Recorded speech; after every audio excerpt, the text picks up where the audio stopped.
Alassane Ouattara, c'est fini. Oui, c'est terminé. L'opposition ivoirienne a décidé de ne pas laisser faire ce régime moribond.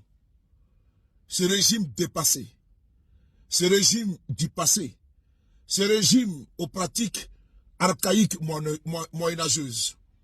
Ce régime aujourd'hui qui a mis la Côte d'Ivoire à couple réglé.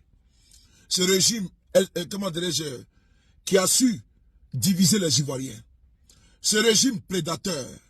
Ce régime de rasieurs. Ce régime aujourd'hui qui a spolié les Ivoiriens. Ce régime qui a exclu les Ivoiriens. Les 10 filles de ce pays. Ce régime qui condamne tout azimut à 20 ans les fils et les filles de ce pays. L'opposition en Côte d'Ivoire sonne la fin de la récréation en Côte d'Ivoire. 15 ans, ça suffit.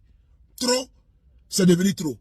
Alors, une grande manifestation sera organisée à Abidjan, le 2 août.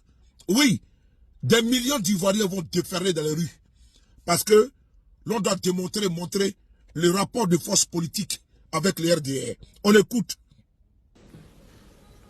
Les conditions de ces élections apaisées.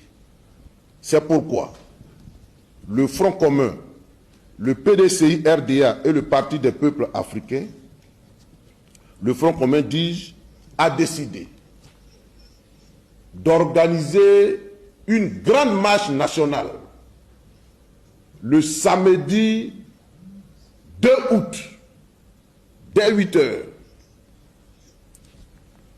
Et cette marche nationale a pour thème les élections inclusives. Donc, la marche nationale a pour thème et donc pour objet élections inclusives. Les élections inclusives. Élections inclusives. Parce que Alassane Ouattara a pour habitude de sélectionner ses adversaires. À chaque élection, ce monsieur se taille la paille du lion. Se taille la paille du lion. Lui, il doit compétir face à un individu inconnu dans le microcosme politique. En l'occurrence, je prends pour exemple un certain KKB. Et il va le battre à 97%. Et là, il est très heureux.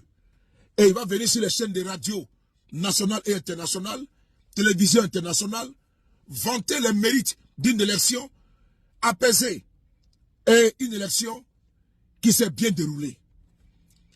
Avec un score de 97%. Mais en 2025, nous disons non.